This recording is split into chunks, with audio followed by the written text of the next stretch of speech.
कुछ साल पहले तक नवरात्रि के आते ही एक अजीब सा माहौल बना दिया जाता था, जिसमें नवरात्र से ज़्यादा उससे जोड़े गए घटिया मजाक को कभी लाइट हार्टेड कंटेंट, कभी सामाजिक चिंता बताकर चलाया जाता था। सोशल मीडिया पर कोट्स, मीम्स और रैंडम फोटोज घूमने लगते थे, मैसेजेस सर्कुलेट होते थे। रेपिस्ट भी नवरात्रि मनाते हैं, 9 दिन व्रत और साल के बाकी दिन बलात्कार। Garba is all about hookups. और धीरे धीरे लोगों के दिमाग में ये बैठाने की कोशिश होती रही कि नवरात्रि और बाकी हिंदू फेस्टिवल्स आध्यात्मिक और डिवाइन नहीं बल्कि बैकवर्ड और हिपोक्रिटिकल हैं, जिसकी कोई भी खिल्ली उड़ा सकता है। क्या है ये फास्ट? व्रत रखने से कुछ नहीं होता, महिला की इज्जत करना सीखो। ये ज्ञान पूरी अथॉरिटी के साथ हर उस व्यक्ति को सुना दी जाती थी जो नवरात्रि मना रहा होता था, माँ भगवती में श्रद्धा रखता है। लेकिन दोस्तों, इंटरेस्टिंग बात ये है कि पिछले 4-5 सालों में ये प्रोपेगेंडा नोटिसेबली कम हुआ है। हाँ, खत्म तो नहीं हुआ, लेकिन पहले जैसा भारी भरकम असर अब दिखता नहीं। क्यों? क्योंकि हिंदू समाज, खासकर युवाओं ने अपने धर्म को पढ़ना लिखना शुरू किया, ट्रेडिशंस को समझना शुरू किया और सबसे ज़रूरी, सोशल मीडिया पर काउंटर नैरेटिव्स खड़े किए। आज की इस वीडियो में हम इसी जर्नी को एक्सप्लोर करेंगे कि नवरात्रि का असली महत्व क्या है, ये प्रोपेगेंडा कैसे काम करता है, कैसे मीडिया और कॉरपोरेट्स इसमें शामिल थे और कैसे आज जागरूकता धीरे धीरे इन नैरेटिव्स को कमज़ोर कर रही है। नमस्कार, मैं हिमांशी, आप देख रहे हैं द पैम्फलेट। वैसे तो साल में 4 बार नवरात्रि आती है, लेकिन चैत्र और अश्विन की नवरात्रि सबसे लोकप्रिय है। ये ऋतुओं के बदलाव का समय होता है, सर्दी से गर्मी या बारिश से सर्दी, यानी नेचर में ट्रांसफॉर्मेशन।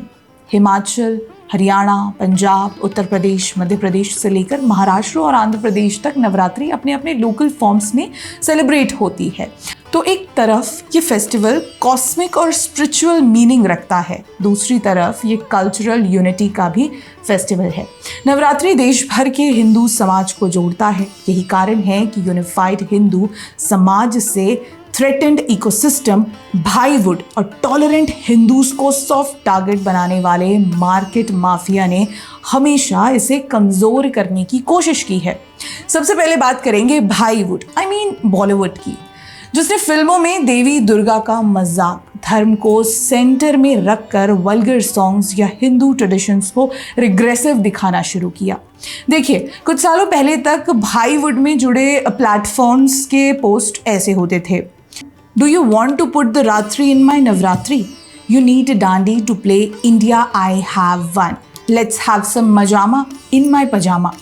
असल में ये बॉलीवुड का बहुत पुराना हथियार रहा है। एक फिल्म में एक महिला का पति मरता है तो वो खुश होकर कहती है कि अब तो मैं नवरात्रि पर बिना प्याज वाला चिकन खाऊंगी। मैं प्रॉमिस करती हूँ मैं पूरे नवरात्रि बिना प्याज का चिकन खाऊंगी। ऐसे ही एक फिल्म में विलेन किसी को मंदिर में मारने का प्लान करता है और दिन नवरात्रि का चुना जाता है। देवी की पूजा के त्योहार को हत्या से स्विफ्टली जोड़ दिया गया और समाज ने ये कंटेंट कंज्यूम किया। रॉक ऑन फिल्म में तो फरहान अख्तर नवरात्रि पर सूफी कव्वाली गाते हैं, यानी आपके विजुअल मेमोरी, आपके दृश्य में नवरात्रि को कव्वाली नाइट से इक्वेट कर दिया गया। दरअसल पिछले 10 से 15 सालों में इस प्रोपेगेंडा को एक क्राफ्ट की तरह बनाया गया और फिर बढ़ाया गया।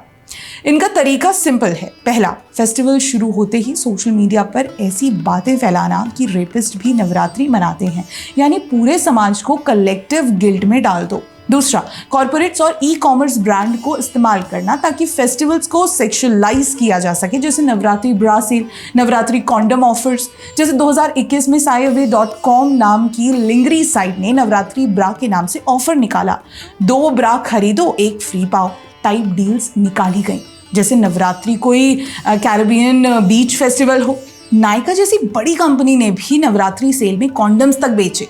अब सवाल ये उठता है कि क्या कभी किसी ने रमजान कॉन्डम सेल या ईद ब्रा फेस्टिवल सुना? नहीं।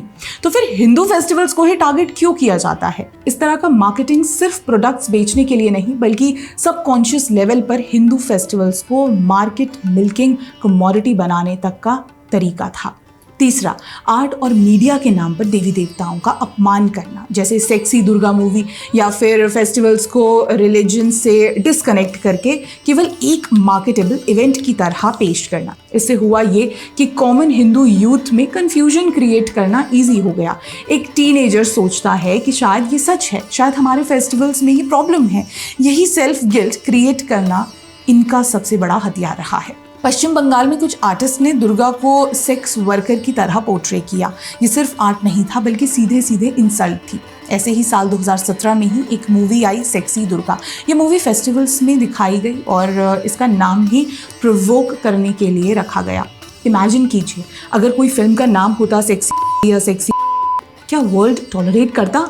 लेकिन जब अपमान हिंदू देवताओं का हो तो इसे आर्टिस्ट फ्रीडम कह दिया जाता है। आउटलुक मैगजीन ने तो 2024 में दुर्गा पूजा पर एक आर्टिकल लिखा, the victory of good over evil is what Durga Puja is all about. It's about art, communal spirit, family life and reenergising roots.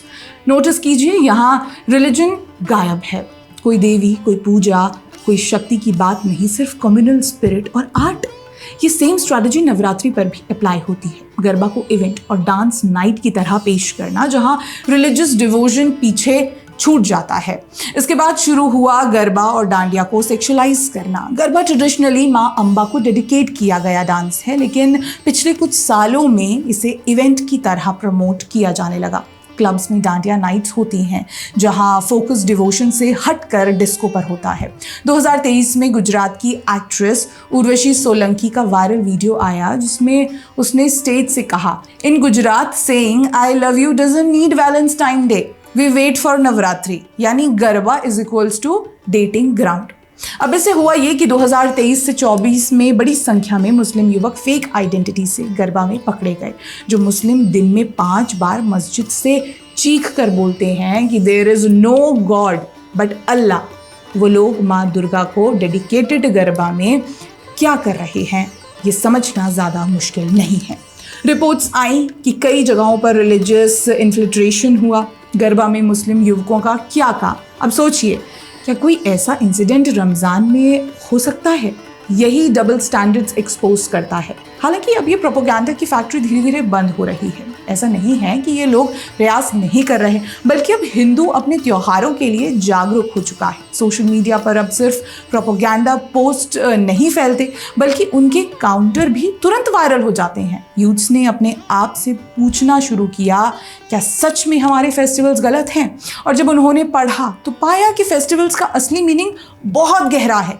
Digital platforms पर ऐसे क्रिएटर्स और इन्फ्लुएंसर्स उभरे जिन्होंने फैक्चुअल तरीके से इस नैरेटिव को चैलेंज किया। आज जेनजी भी इसमें जुड़ा है, लेकिन अपने तरीके से। सोशल मीडिया पर ethnic fashion trends, Navratri reels, devotional songs remixed with modern beats viral होते हैं। युवाओं ने फास्टिंग, मेडिटेशन और फिटनेस से भी नवरात्रि को जोड़ना शुरू किया है। यानी मॉडर्न जनरेशन ने इस फेस्टिवल को रिजेक्ट नहीं किया, बल्कि नए स्टाइल में अपनाया है। यही बदलाव पॉजिटिव है। नवरात्रि की असली स्पिरिट ही है जीवन को सेलिब्रेट करने का अवसर। अगर हम अपने ट्रेडिशंस को समझें और उनमें एक्टिवली पार्टिसिपेट करें तो कोई प्रोपेगेंडा हमें गिल्ट में डालकर कमज़ोर नहीं कर सकता। हमने ये करके दिखाया है। हमारी आंखों के सामने जिस तरह से हमने अपने ट्रेडिशन और धर्म पर हमला और फिर उसका रिवाइवल देख रहे हैं, वो हमें बताता है कि कैसे एक सिविलाइजेशन के रूप में हम आज तक जीवित हैं। जय माँ दुर्गा।